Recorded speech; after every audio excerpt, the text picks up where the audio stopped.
This is a description of my solution for assignment 4.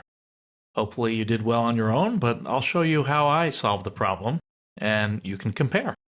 So as I mentioned, there are 3 divs in this area and I had to get them formatted properly.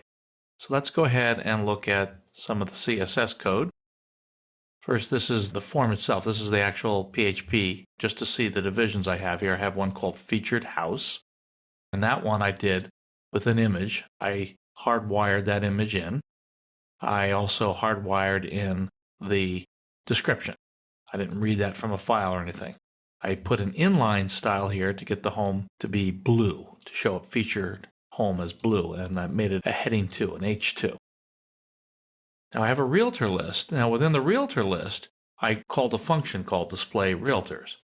Our realtors has a H4, again in blue.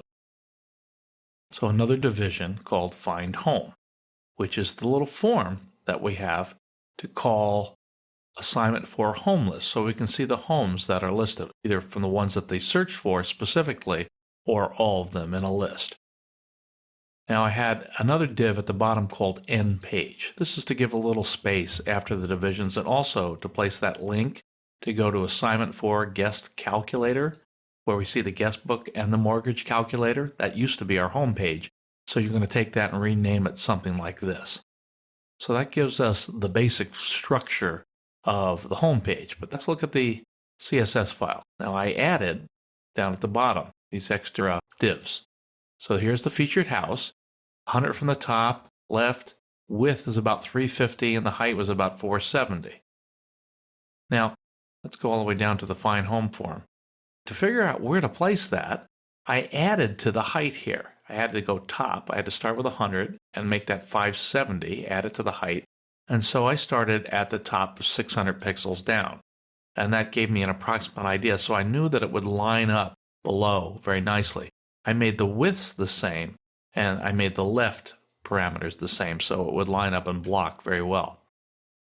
Also, in the realtor list, I had to look at this division with a featured house and see how far it was from the left. So I have 10 pixels plus 360 of the width, and I had to be at least more than that over. So I chose to go about 400 pixels over to the right, that's from the left, and I dealt with the height and the width as I needed to fit in the pictures gracefully. So that's the basic cascading style sheets that I added. I did add something here called end page as well, where I put this down below all the other forms. So it's 800 pixels down from the top, so the link would appear below everything. All right, in the home list, this is something you've seen before.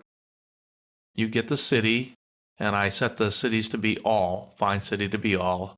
And here I made a decision. If it's all, I just put out the heading current listings. Otherwise, I put out current listings that match whatever the user entered into the find city. We get the root. You've seen this many times. Now these are house image files at this point because we're going to show a list of homes. So as I'm going through the files, I'm going to display property info. And here I pass the image file name and the city. So you've seen this kind of thing in an earlier presentation where I go through the images file, I change the JPEG to text after displaying the image, and then I read the file for the houses index directory. I read that to get the text version of the description of the house. Now, I had to set a few flags up here, and you'll see why in a moment. I have the show house, which I had before in an exercise. I have a description flag set to no to start, and a description of an empty description, because that's why I'm going to want to build that up in concatenation. So I have to start with something, even if that something is just an empty string. Now, let's go down. We read through the file, and as you may recall before, I check to see if it's not all, and then I go through this, and if it's not all, I'm going to look to see if I've got a match on the city. If what the user entered matches what's in the city, if it's contained within, then it's okay. Otherwise, I want to set the show house flag to no or N, so I won't do it. Now, as I reach each line of the file, I'm looking for the way I encoded the file: price, bedrooms, baths, footage, realtor. Let's take a quick look at an example file. Here it is. city, price, bedrooms, baths, footage, so forth. So I'm using this to kind of find out where I need to substring out and get the information I need. And here's the thing I call grabber, the big headline at the beginning of each file. Now the description was a little bit different. I have the description word here, but instead of writing right after that, I have it all be on separate lines from then on. So your program has to know that when you get to description, you just read every line after that, and that's all part of the description. So let's go back to how I handled that. So I'm getting realtors into realtor and grabber into grabber, and then I get down to description. So once I find description, instead of getting anything with the substring function, I just set a flag that says the description flag is now Y. We've hit it. So if it is Y, I start taking the line plus a break and concatenating it with the dot equals into the description field. And it's okay, I wanted to bring through the line that said description colon, so I get that as well.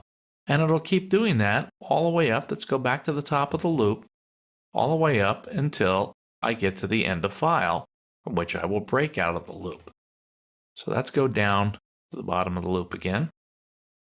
And here, if I do show the house, if that's equal to Y, then we print the house image. I put the grabber there in a heading, an H3, to make that a little bolder than just the information about the house, the beds, the price, etc., and the description down here. Since I concatenated everything into the description and I put it in a paragraph, it displays properly. I added a couple of breaks after the paragraph, so we'd have a little separation on our forms. All right, let's go back to the main page. If we look at the main page, the display realtors function is down at the end of the program. I didn't quite show you that, but it's standard. Get the root, and here I'm looking at the realtors directory under the root. And I pretty much just get the information, print out the image. Now, to get the name, I took the file that came back, the JPEG images of the realtors, and then I strip off the .jpeg. I make it an empty string, put it into this variable, and then I use a function that I didn't show you before, but I'll show you now. It's called UC_first. It makes the first letter capitalized.